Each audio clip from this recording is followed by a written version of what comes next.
So it's our last session before the break, and then start back 5th of September. And we've got Carol and Tony with us today, trying out the session, see whether you like it or not. As you can see, we're a very small class today. It's typically been 7 or 8 people, maybe 9 or 10. There's probably a bigger pool that we draw from. That's about the average of what this class is. Yeah. So there's plenty.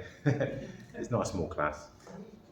What I tend to do is I tend to start with a little bit of a demonstration at the beginning of the session. I really wasn't sure what I was going to do today. I'll do a little bit of this one that I started on Tuesday and just work my way across.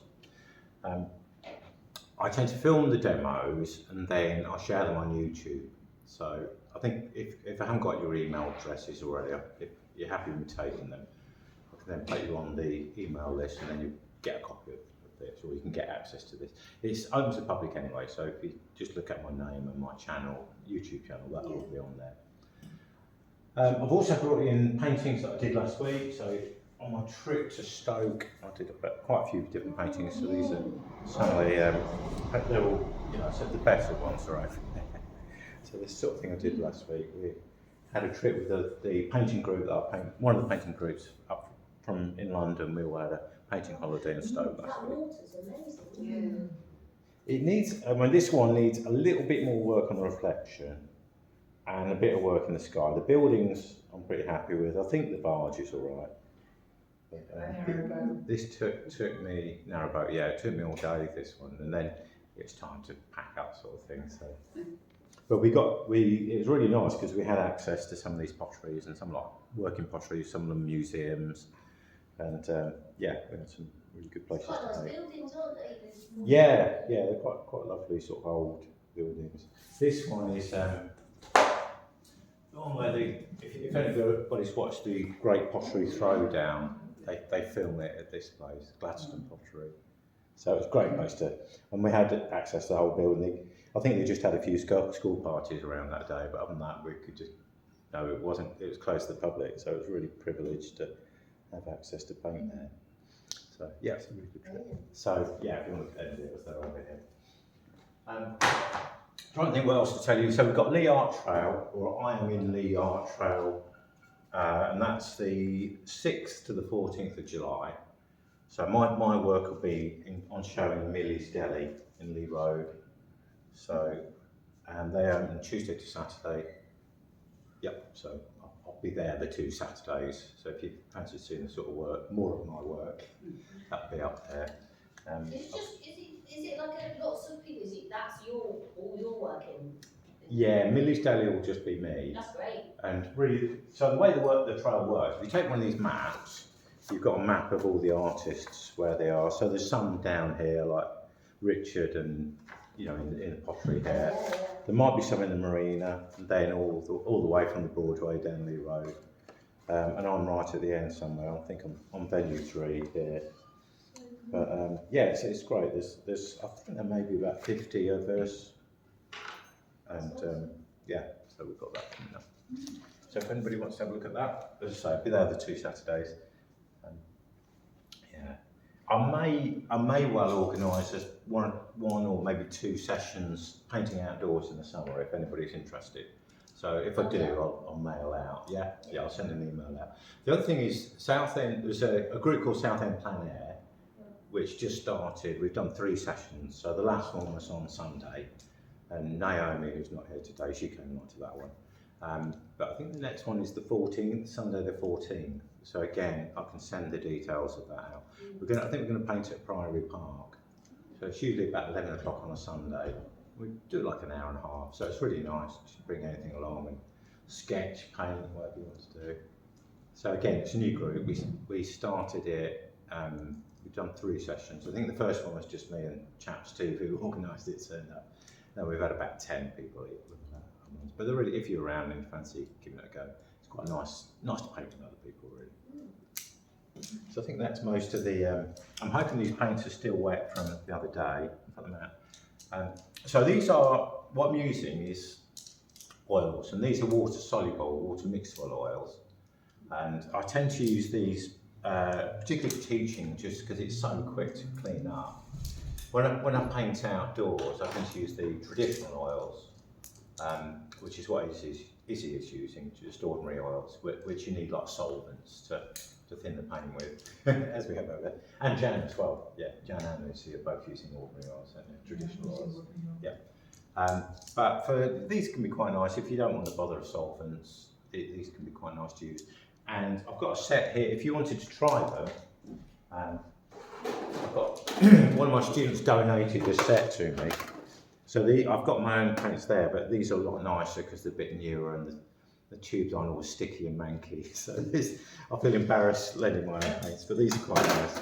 So if you fancy having a go with oils, you know, we can use these here. Here to be used.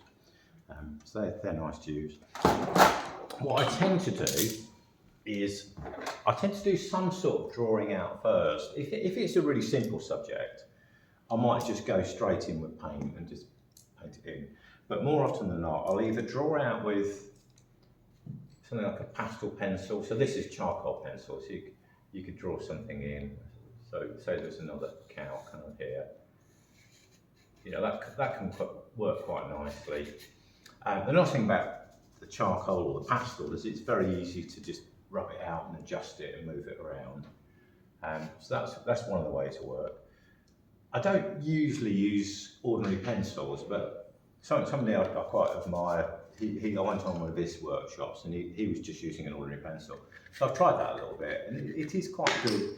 It seems to work quite well on the board. I think on canvases it can get a bit smeary, particularly if you make adjustments. So, but on a board I seem to be able to wipe it out and move it around quite well. So that seems to work all right. Other than that, just paint itself, and that's what I'm more often than not do. So I showed painting, show you one that works on the exercise. So this was one of the ones I worked on yesterday. And for this one, this was at Haybridge Basin. So what I did was I just used the paint itself, and to draw out, I just got some very thin oil paint and thinned it down. And I just kind of got a sharp brush and did this sort of thing, just kind of drawing with a brush. So if it was a building, it would be, you know, something like that, and maybe, so I did like a thin layer, just like that, and then maybe onto the next building, sort of here. And then that dried quite quickly because it was such a hot day. It just, the solvent just evaporated off really quickly and the colour merged into the board. And then I was able to go over a second layer and put the colours in. So that's another way of drawing out. So there's different ways you could tackle it if you wanted to. So really whatever you're comfortable with. One thing I do is I tend to have a little bit of colour on the board. This one's slightly greeny, but they usually start off a grey tone like these ones here.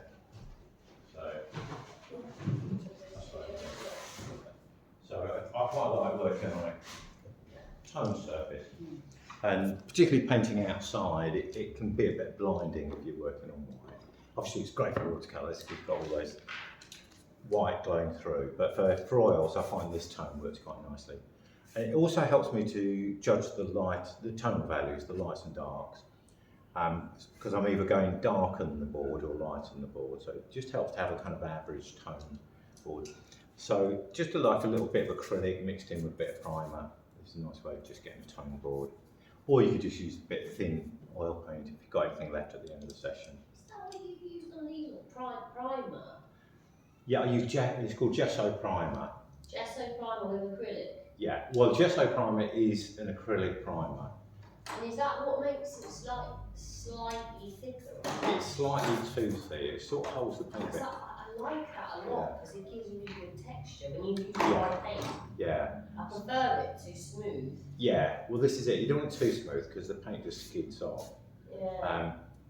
All gesso primer is, the ones that you buy in the shops, all it is acrylic primer with a tiny bit of texture with it.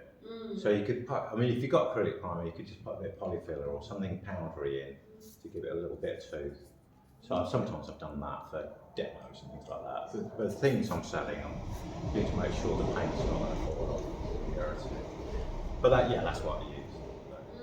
And I tend to paint on just MDF board, just buy board from the wood shop. You can get the ready, you know, like the proper canvas boards. They're quite nice to use. Sometimes a little bit more texture than that. but they're good, you know, they're good too. Okay, so something like this, quite often what I would do normally is work a bit of background first. On this one I've just painted the cow in, but I might really just, if I've got enough paint mixed, just make a little bit of background colour first. I put these colours out on Tuesday and they're just getting a little bit stiff really. And the brushes I use are these, well, I sometimes use bristle brushes which are fairly stiff, and sometimes for sharper things the nylon brushes are quite nice because you can cut into little shapes and things. So it's a mixture of bristle and nylon. Mixed a green that just looks like the green on it. Let's make that a bit darker just so you can see it. So actually down the bottom it is quite dark, sort of down here. So in some ways it can work out quite well to get some background colours and tones in. I quite like to sort of vary the brush marks a little bit. A lot of the painting I do, I paint quite quickly, and I paint quite often to see if I can paint it in a day. So the first layer I tend to just really get that scrubbed into the board, and then I can then put, you know, usually manage to put some more paint over the top of that, because although that's still wet, I can usually get some more paint to stick on the top if needs be. So I would work in that way, just kind of work some background in first. I'm really drawing this cow's feet particularly well. And then probably just start working, you know, work that all the way around, then probably work on the cow. I think what I do is, like areas that are very white, I mean, if you're letting the paint dry between sessions, say I've got some colour down, I'll let it dry, I could perhaps come back, say this one, if it had like some patches of white here, this was painted on Tuesday and that's dried now. So if I wanted to add some bits to that, I could, I mean there aren't any patches on there, but I could add, just go over with the white and some lighter sort of patches, a bit like that. So that's over dry paint, but if I'm trying to paint it all in one session, sometimes what I do is start with a lighter bit. So that can help if I'm likely to just sort of smudge and smear paint. So I'll do that with this one. So a slightly different approach. Get a little bit of that. I'll just go over the line so you can see what I'm painting. So this cow here, it comes up here, here, and I've just started to paint his head in here, and it kind of goes off the page a little bit there.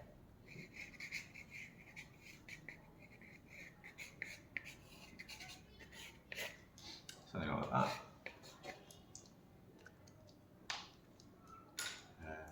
Right, so I'll get some of the lights in.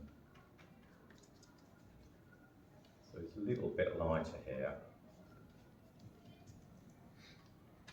Or sheep, and quite bright there.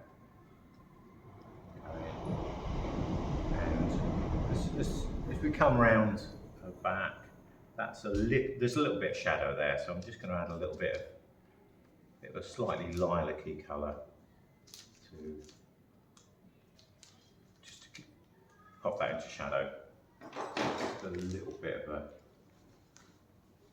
darker tone there, and I'll do the same here, just make that a little bit darker. A bit of shadowy colour there, perhaps a little bit of brown with that too, so it's not too purple.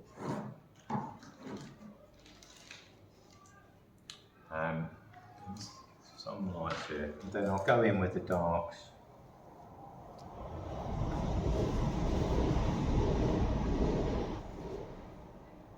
I think it's going to be, the darkest bit's going to be under here, the legs.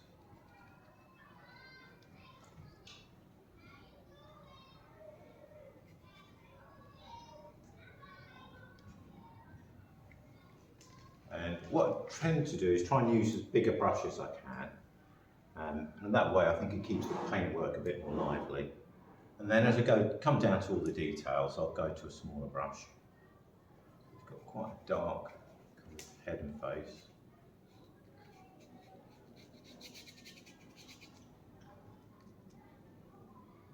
thin that a tiny bit. So this particular kind of paint, you can thin it a little bit with water if you want to. So put that other leg there. That's really dark there. That other leg really wants to be a bit lighter. Let's go back to this colour. A bit dark on that. And then just make that a little bit darker under here, just a bit of shadow.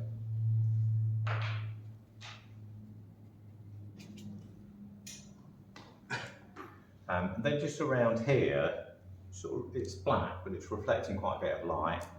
So I'll add a little bit of white in to make it more of a grey, and a tiny bit of brown as well, I think. Sometimes it can be too black. Just add some of the colours in there.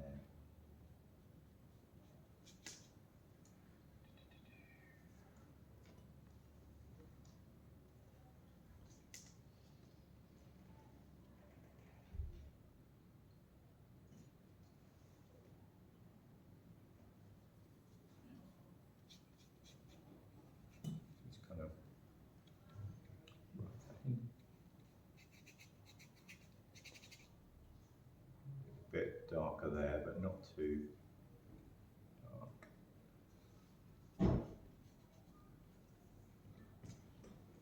then just quite a lot of shadow in the career roll. Like that. A little bit of light around where her eye would be. And sometimes I use my fingers, just smudge bits. It seems too strong a mark. Hello, come in. Sorry. No worries, no worries. Come have a seat. Good to see you. Yeah, and that's more or less it. Just a little bit of light around your eye. It's not quite as bright as these ones, but there's a little bit of light from behind. I just quite like to get those little touches in.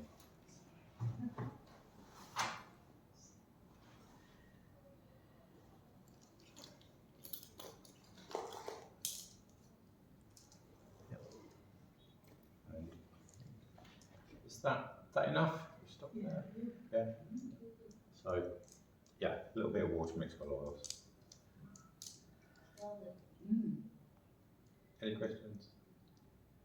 Cow's got good shape to its head, doesn't it? You're talking about like negative shapes, like Yeah. animals with good negative shapes. And sometimes when I was looking through the pictures of the animals, sometimes it was more about the texture of the fur or something. Yeah. With this, he's got this he or she has a Yeah, distinct- presumably she, yeah, Was yeah. it actually? But it might not be, they might be bullocks, mightn't they? Yeah.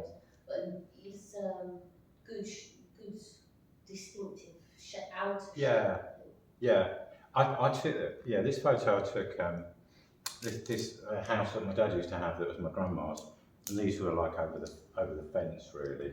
So I was painting them in the field beyond, and then they came to see me. But I did a very quick sketch, but they didn't stick around very long, so I took a few photos. But I like this sort of feeling of them being all up close, and I got a few photos to the side, so I did think it might make quite a nice painting. But there's so many ideas, and I just don't get to paint them all really. But yeah, so that's Lovely. okay. Thank you.